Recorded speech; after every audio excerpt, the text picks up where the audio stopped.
Salut, c'est Jean-Marc de l'Académie Running et Trail. Bienvenue dans ce nouveau podcast où on va parler des contractures musculaires. Pour bien courir, il faut des muscles en bonne santé. Or, une contracture peut les fragiliser et mettre fin à ton activité physique durant plusieurs jours. Dans ce podcast, je vais te proposer des conseils pour traiter une contracture et pour la prévenir surtout. Et on va parler notamment de la contracture du mollet. Mais avant cela, tu en as peut-être l'habitude, tu as un lien en dessous pour rejoindre notre canal officiel de l'Académie où je poste des nouvelles vidéos, des vidéos exclusives. Je donne des conseils en direct à ceux, aux coureurs et aux coureuses qui posent des questions. Également, tu vas y retrouver nos derniers tests, nos dernières analyses de plans d'entraînement, ainsi que nos dernières avancées, les dernières avancées qui existent au niveau de la pratique de la course à pied, au niveau de l'entraînement de la course à pied. Tu as ce lien de l'académie officielle en dessous. Également, tu as trouvé un autre lien qui est tout simplement le lien pour rejoindre le journal du coureur où tu vas pouvoir télécharger un guide pour éviter des erreurs à l'entraînement qui pourraient te blesser. Allez, maintenant que tu as ces deux liens, on part sur le surpotasse et le sujet. Qu'est-ce que c'est exactement une contracture musculaire? Le muscle, il faut savoir qu'il est formé d'un ensemble de fibres musculaires. Et ce muscle, il se caractérise par sa contractibilité et son élasticité. Lorsque le muscle se contracte, il va réaliser une action. Et une contraction douloureuse d'un muscle est en fait une contracture. Elle touche des régions musculaires qui peuvent être variées au corps. Nous, pour les coureurs à pied, on va parler du mollet, notamment, des cuisses et des ischios, des adducteurs. Ce sont plusieurs parties en course à pied qui peuvent être sensibles, notamment aux contractures musculaires. Durant ton entraînement, si tu ressens une contraction douloureuse au niveau d'un muscle, tu peux penser à une contracture, mais ça peut être aussi une crampe. Il faut pas, quand je te parle de contraction douloureuse, il faut pas que ça soit comme un coup de poignard, un coup de couteau qui te stoppe littéralement, littéralement l'entraînement, que tu es obligé de marcher et que tu boites même en marchant. Là, on est à un degré supérieur à ce qu'on appelle la contracture et qui est beaucoup plus grave. Cette contracture, elle peut se manifester par divers signes. Et la connaissance de ces symptômes va te permettre de reconnaître d'emblée si c'est une contracture musculaire et afin de ne pas trop la confondre avec un autre bobo.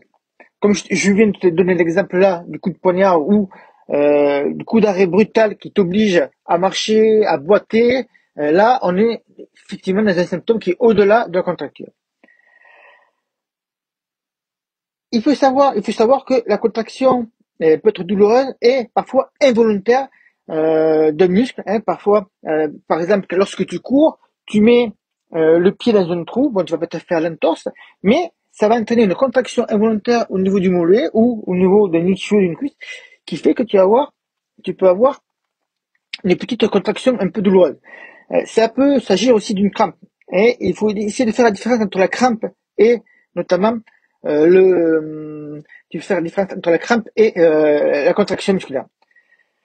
Quand c'est une contraction musculaire, le plus souvent, ça arrive après l'effort. C'est pendant l'effort, c'est plutôt rare. Et les douleurs se prolongent dans le temps. Ce qui ne sera pas le cas d'une crampe. Une crampe, c'est spontané. Notamment, on va étirer le muscle et on va pouvoir reprendre. Tu vois très régulièrement à la télé des footballeurs, des rugbymen, pendant le match qui s'étirent le muscle.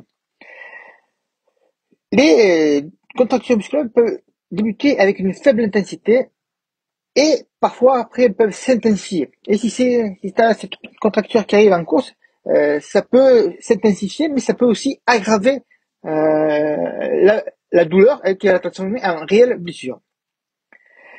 Très souvent, la contracture va se manifester après l'effort aussi.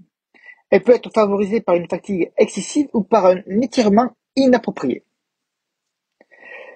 Il faut savoir que lorsque la fatigue musculaire est accrue suite à un effort très important, on peut penser à une séance de véhément, on peut penser également à une séance de musculation quand on n'a pas l'habitude de faire des séances de musculation, faire des squats, faire des jumps, etc., peut entraîner à la suite cette fatigue musculaire qui est provoquée souvent par un déséquilibre au niveau des molécules participant à la contraction musculaire. Les molécules concernées sont surtout le potassium, le calcium et le magnésium. En cas de contraction musculaire, on observe que la douleur plutôt se localise dans un endroit précis de la zone musculaire. Au toucher, par exemple, tu vas sentir la présence d'un point dur, d'une petite forme de boule. Hein. Attention si tu poursuis l'entraînement. Si le coureur à pied s'entête à poursuivre la course, que ce soit immédiatement après que la survenue de cette douleur ou dans les entraînements suivants, les douleurs peuvent s'accentuer et peuvent provoquer des séquelles plus ou moins graves. On va parler peut-être après, dans des degrés supérieurs, d'élongation qui peuvent conduire à des déchirures, etc., etc. C'est pourquoi, si tu as cette contracture qui perdure, qui dure sur 2-3 jours, et que tu as du mal à la faire disparaître, la visite chez un médecin peut être recommandée. Parce que c'est vraiment lui le médecin. Alors, le kiné, l'ostéo, à la rigueur, si t'as pas plus près, ou si tu n'arrives pas à avoir un rendez-vous rapidement, qui va être, il y a que un médecin, un professionnel de la santé qui va pouvoir faire un diagnostic précis, et ça va être l'occasion pour toi de lever tous les doutes. Très souvent, pour confirmer la thèse de la contracture musculaire, le spécialiste, le médecin, donc, procède à un examen clinique. Il faut savoir que, on va te parler maintenant, je t'avais parlé de la contracture au mollet, parce que très souvent, c'est tout ce qui arrive. Il faut savoir que la course à pied, tout simplement, met à rude épreuve, les muscles du mollet. Hein, c'est vraiment les mollets qui travaillent le plus, surtout lorsque tu diminues ton drop. Lorsque tu diminues le drop de tes chaussures, ça va plus supporter sur les mollets au niveau des efforts. Le premier réflexe que tu peux avoir lorsque tu souffres d'une contracture au mollet, mais c'est valable pour les autres muscles, c'est d'appliquer une pose chaude sur la zone douloureuse ou de faire une alternance chaud-froid pendant quelques minutes. Tu peux utiliser également un anti-inflammatoire sous forme de gel que tu vas te masser. Tu peux prendre un anti-inflammatoire aussi au niveau médicament, mais moi personnellement je suis contre l'automédicamentalisation. Donc vraiment, il vaut mieux appliquer un gel, masser un petit peu, du chaud, du froid, un gel décontractant musculaire aussi. Ça peut être très très utile. Le repos du muscle est vraiment indispensable si tu souhaites vite et mieux guérir surtout. La période de repos, il y a repos et repos bien sûr, mais cette période, selon cette contracture, ça peut aller de 4 à 10 jours. Tout dépend de l'ampleur de la contracture. Mais quand je te parle de repos, ça ne veut pas dire que tu vas rien faire pendant cette période de repos. Tu vas continuer à solliciter ton muscle, mais de manière plus légère en pratiquant des sports portés comme la natation, le vélo, par exemple, sont deux très bons sports qui te permettent de continuer à entretenir ton cardio tout en ne sollicitant pas trop durement tes mollets. Bien sûr, tu vas pouvoir essayer pendant ces 4 à 10 jours de recourir, mais si tu recours, pas de séance de fractionné, pas de séance de seuil, mais simplement de l'endurance. Et pour ça, tu vas devoir éviter les complications afin de trouver un moyen, tout simplement, de récupérer et de repartir sur une comment dire ça, de repartir sur des points positifs et sur des choses que tu maîtrises un peu mieux, notamment en essayant tout simplement de faire une reprise graduée, comme je te l'ai dit. Tu peux très bien, par exemple, si tu reprends la course à pied quelques jours après, de faire un petit entraînement en alternant course à pied et marche. Par exemple, courir 3-4 minutes et marcher 1 minute. Et tu fais ça sur une demi-heure pour voir tout simplement où tu en es au niveau de ta contracture. L'alternance chaud et froid avec des passages brefs pour le froid quand même, parce que le froid a le pouvoir de calmer la douleur ainsi qu'un effet positif sur l'œdème. Donc, si vraiment cette douleur perdure, si tu as un doute, il faut te référer au conseil avisé d'un médecin du sport et surtout éviter l'auto-médicamentation. Alors, c'est vrai qu'ici, je te parle de la contracture du mollet, mais on peut parler tu peux appliquer ce même traitement, ces mêmes principes de précaution que je viens de te dire pour tes cuisses, pour tes fesses, pour les fessiers, pour les adducteurs, par exemple. Et est-ce qu'on peut prévenir les contractures musculaires? Ça, c'est l'autre objet de ce podcast. La contracture musculaire apparaît souvent avec une fatigue importante. Il faut donc éviter de sombrer dans une fatigue excessive du muscle. On peut arrêter de courir dès que tu ressens un moindre signe de fatigue extrême, c'est une des solutions. Mais forcément, lorsqu'on s'entraîne pour un marathon, pour un semi, pour un trail, il y a des séances qui sont beaucoup plus dures que d'autres. Les séances de VMA, les séances de seuil. L'accumulation du volume d'entraînement aussi sur plusieurs semaines fait qu'au final, ça va pas se produire au bout d'une semaine, au bout de 15 jours, mais peut-être à la troisième ou quatrième semaine, tu vas voir ton corps va te donner un signal d'alerte. Les signaux d'alerte sont très importants quand ton corps te les envoie et il faut vraiment les prendre en considération.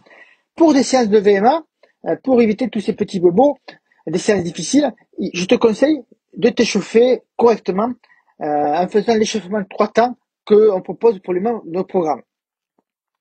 Pense aussi à ton alimentation. Bois une quantité suffisante d'eau afin d'éviter la déshydratation. Et de préférence, on va essayer d'opter pour des eaux riches en minéraux. Il faut surtout pas se priver des eaux minérales. Il faut boire régulièrement pendant, bien sûr avant, pendant l'effort et après également.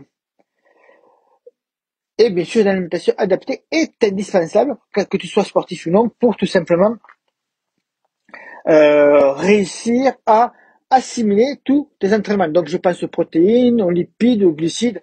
Tu trouveras plein d'articles sur ce sujet sur notre site principal Testeur Outdoor. Maintenant, si tu veux éviter et avoir de bons réflexes pour éviter tous les petits bobos, alors je te parle des contractures, mais aussi des bobos plus graves, imagine ceci.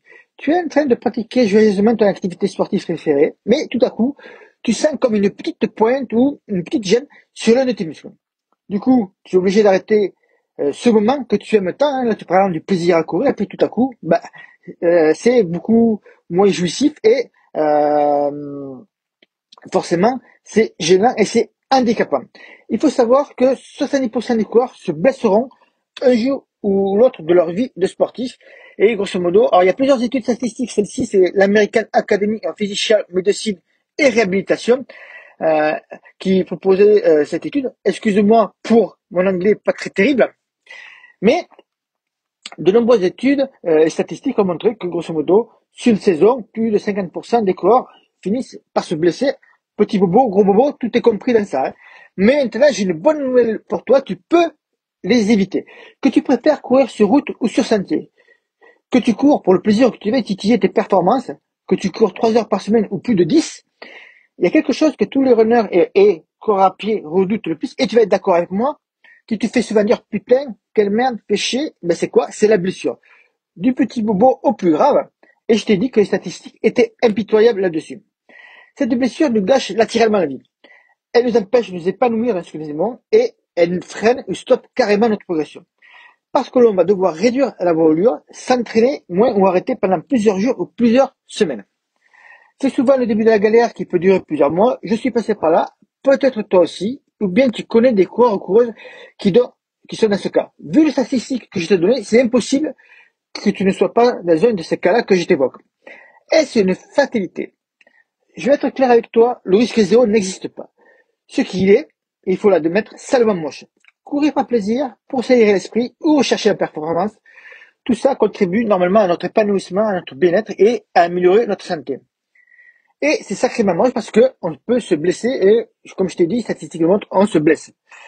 Mais ton véritable souci, en fait, n'est pas là. Pourquoi je te dis ça? C'est que dans la majorité des cas, les blessures ne sont pas dues au hasard. C'est souvent le fait de nos actions, malheureusement. Alors comment? Tu peux avoir des séances d'entraînement qui ne sont pas adaptées à ton niveau. Tu peux avoir le stress de la vie au quotidien qui influe grandement sur tes activités sportives.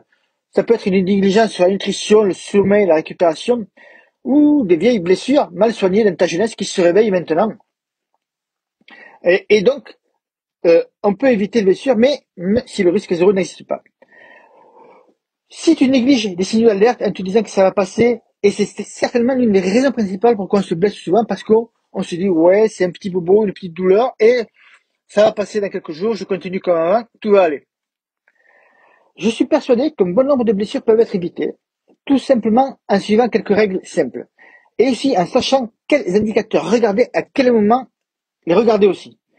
Car avec des actions simples et faciles à mettre en place, tu vas savoir où tu en es physiquement. Tu vas même pouvoir savoir si la petite gêne musculaire que tu as eu ou que tu ressens en ce moment nécessite un arrêt ou pas. Je vais te donner 2 règles à appliquer selon 3 catégories de séances que tu as l'habitude de réaliser. Tu vas aussi avoir la bonne stratégie à déployer chaque mois en te focalisant sur certains indicateurs précis pour prévenir les risques de blessure. Et il est inutile de faire un suivi contraignant au jour le jour avec la stratégie que je t'ai donnée. Tu vas être capable d'ajuster ton plan d'entraînement en étant certain d'avoir les bonnes informations, même si tu n'as pas le dernier montre GPS à 900 € qui est capable, soi-disant, de remplacer un coach. Ça, c'est la version courte de ce que je te ferai découvrir. La version intégrale du plan d'action que je te propose, tu vas la connaître en cliquant sur le lien en dessous, notamment le troisième lien qui est en dessous, c'est pour te présenter notre kit RTT. Et, alors je ne sais pas à quel moment tu regardes et tu écoutes ce podcast, sache qu'il est en promo actuellement. Et je te mets le lien en dessous, qui t'aura plus qu'à cliquer dessus pour profiter de la promo. Mais bien sûr, elle se finit ce dimanche, donc si tu l'écoutes trop tard, que tu cliques trop tard sur le lien, cette promotion n'apparaîtra plus. Si tu as des questions sur les contractures musculaires, mais n'hésite pas à me laisser un commentaire en dessous de ce audio podcast et j'y répondrai avec très grand plaisir. Je te dis à bientôt et bon run. Ciao, ciao!